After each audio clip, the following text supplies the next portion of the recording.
Hello, everyone, and welcome to another message from Pastor Ray at the Baden Presbyterian Church. This message is first delivered for Pentecost Sunday 2020, which is the 31st of May. I want to begin with the story of Pentecost in the New Testament that begins at the first verse of Acts chapter 2. When the day of Pentecost arrived, they were all together in one place. And suddenly there came from heaven a sound like a mighty rushing wind, and it filled the entire house where they were sitting. And divided tongues as of fire appeared to them and rested on each one of them. And they were all filled with the Holy Spirit, and began to speak in other tongues as the Spirit gave them utterance. Now there were dwelling in Jerusalem Jews, devout men from every nation under heaven.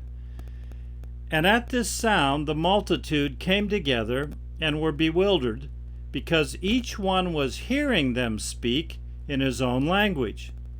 And they were amazed and astonished, saying, "Are not all these who are speaking Galileans? And how is it that we hear each of us in his own native language? Parthians and Medes and Elamites and residents of Mesopotamia, Judea and Cappadocia, Pontus and Asia, Phrygia and Pamphylia, Egypt and the parts of Libya belonging to Cyrene, and visitors from Rome, both Jews and proselytes, Cretans and Arabians, we all hear them telling in our own tongues the mighty works of God." And all were amazed and perplexed, saying to one another, "What does this mean?" But others, mocking, said, "They are filled with new wine." May the Lord bless that reading of His Word to our hearts on this Pentecost Sunday. Given all the circumstances of life in Israel under Roman occupation in the time of Christ and His disciples, it is remarkable that the New Testament account of the earliest Christians shows them to be full of joy. I have to think when some of the critics said they are just full of new wine, that they must have seen here a joy, a happiness, an uplifting demeanor in these apostles. Peter's words recorded in 1 Peter 1 illustrate what I mean. In all this, and the context was all this suffering and struggle and persecution, in all this you greatly rejoice, though now for a little while you may have had to suffer grief in all kinds of trials. And Paul's parallel to that in what may be his first extant epistle, 1 Thessalonians, he wrote, "Rejoice always, rejoice always, pray continually, give thanks in all circumstances, for this is God's will for you in Christ Jesus." That's in 1 Thessalonians 5. Joy renews. Joy lifts while sadness and grief pulls us down. Joy propels us forward while sadness and grief slow us. Joy sharpens our senses while sadness and grief dull them. Joy opens possibilities while sadness and grief closes doors. This joy began in earnest for the first Christians with the outpouring of the Holy Spirit at Pentecost. Not that joy was unknown before. After all, the Old Testament Psalms are full of references to joy and rejoicing. But something new had happened in the outpouring of the Holy Spirit, something that had been promised and hinted at throughout the Old Testament scriptures and throughout Jesus' ministry as recorded in the Gospels. Remember, this came sometime after Jesus had ascended into heaven, that we looked at last week, the ascension of Christ back to where he came. And at that time, remember, the apostles had said, "Well, will you at this time restore the kingdom to Israel?" And he told them it wasn't for them to know the times, but they were to wait for the promise of the Father And he told them in Acts 1:8, you shall receive power after the Holy Spirit comes upon you, and you will be my witnesses in Jerusalem and Judea and Samaria to the utter ends of the earth. This little group of insignificant disciples, that is insignificant as the world sees things, was to carry this gospel of Christ far and wide, indeed to the whole world. Leave aside for a minute our conception of the world and look at it from their vantage point. Even from their limited perspective, this was beyond doing. It's no wonder they wanted to jump ahead and say to Jesus, will you at this time restore the kingdom to Israel?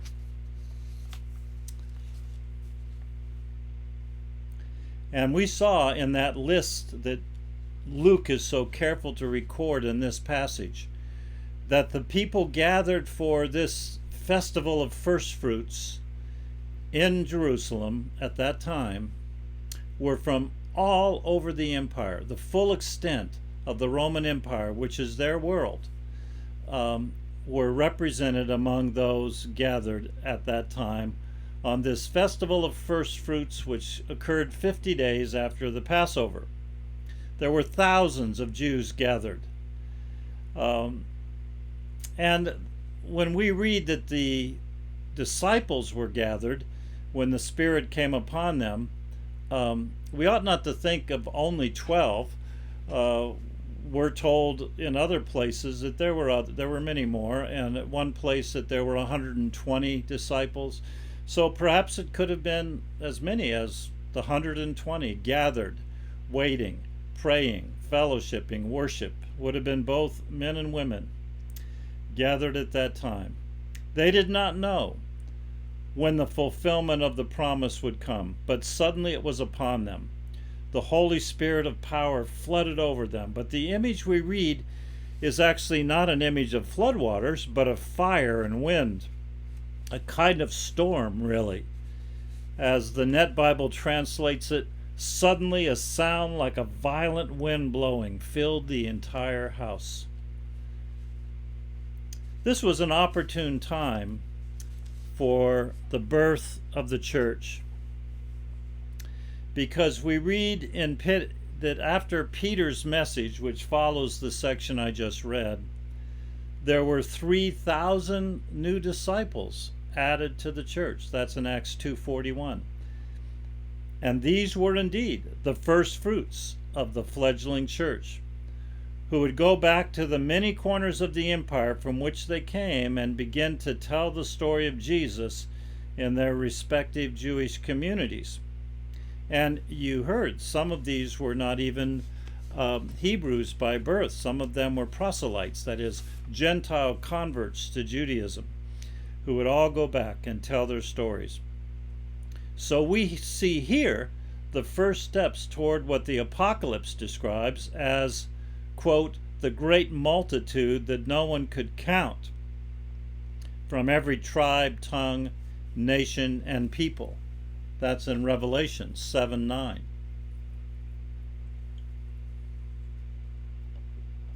So from that day to this day, the Pentecostal Spirit has been blowing across the peoples, the tribes, the nations, and calling, always calling people to come back to the Father's family.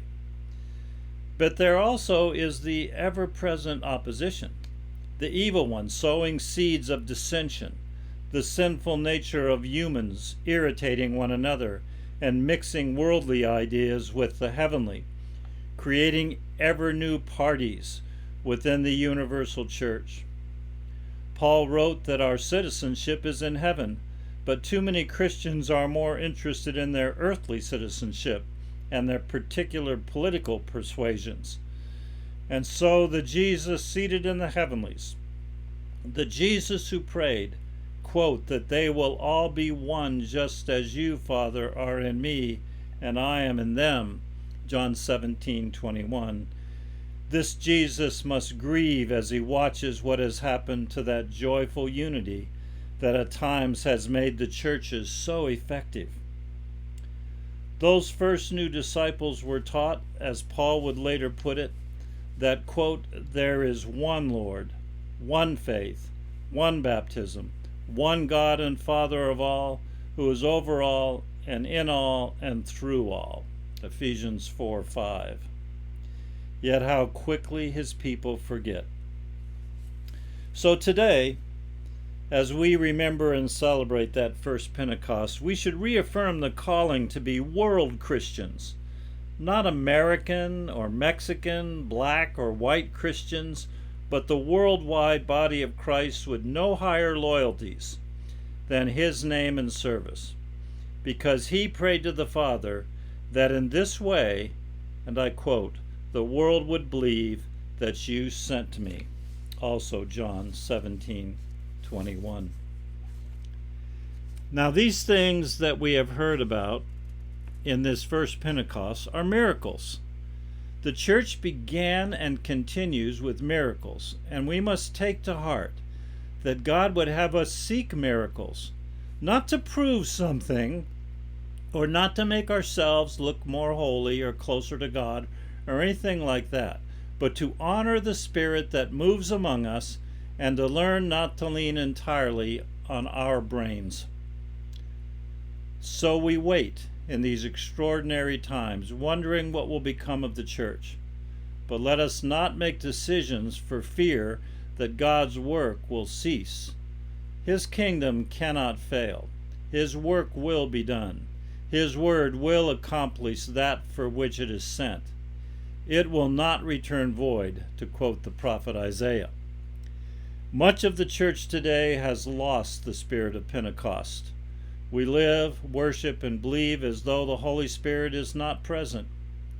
Yet we should know theologically that there would be no true churches today were it not for the work of the Holy Spirit. Now think of that again. This is a theological foundational truth of the New Testament.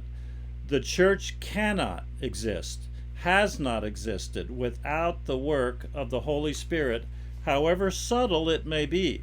The Holy Spirit does not always show up like that first Pentecost with a powerful storm sweeping through the room and a palpable sense of the Spirit's presence. But nevertheless, the Spirit is always at work among us. All true and faithful Christians are Pentecostal because we are heirs to the first Pentecost. The Holy Spirit empowered the church to do what Jesus called it to do, and that same Spirit has been working within the church to this day. Excuse me. So, I invite and encourage all of our families to faithfully use the prayer books that we have distributed among you. Most of you have received them. There may be a couple of cases where you didn't, but let us know if you didn't get one, and we'll be sure you do get them. That you'll use these prayer books for at least 1 month, and more if you will, and wait upon what God will do among us and in our communities, whether we are meeting in the building or not for now. May the peace of the Lord Christ go with you, wherever he may send you. May he guide you through the wilderness, protect you through the storm. May he bring you home rejoicing at the wonders he has shown you. May he bring you home rejoicing once again into our fellowship.